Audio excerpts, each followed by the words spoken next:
બીજું 2030માં કોમનવેલ્થ રમાવાનું છે, એટલે એની પહેલાં તે સિપાહીઓની જરૂર તો પડશે જ તે. તો આપણી પાસે 2 ચાન્સીસ છે કે 2 ભરતી 30 પહેલાં જ પતી જાય, તો મોટી ભરતી પણ હોઈ શકે છે. હવે પ્રશ્ન એ છે કે કઈ રીતે લેવું એ તો સરકાર નક્કી કરશે.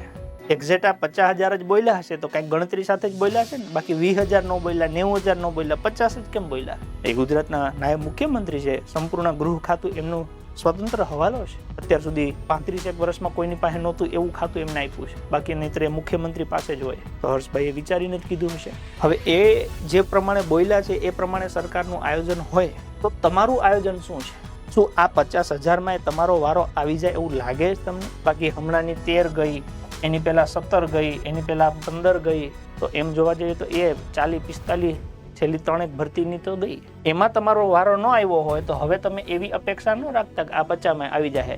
જો આગળ વિચાર્યું હતું એવું વિચારીને બેસશો તો કંઈક નવું કરવું પડશે, કંઈક તૈયારી કરવી પડશે. ઓકે, કંઈક ઘર પરિવાર બાળ બચ્ચા છોડી અને મહેનત સંઘર્ષના રસ્તે લાગવું પડશે. 10-12 કલાક રોજ મહેનત કરવી પડશે. અને જે નવા લોકો છે જેને 12મું ધોરણ 2025-26માં પૂરું કર્યું છે અને એમને કોન્સ્ટેબલ બનવું હોય તો એમના માટે તો સુવર્ણ તક છે.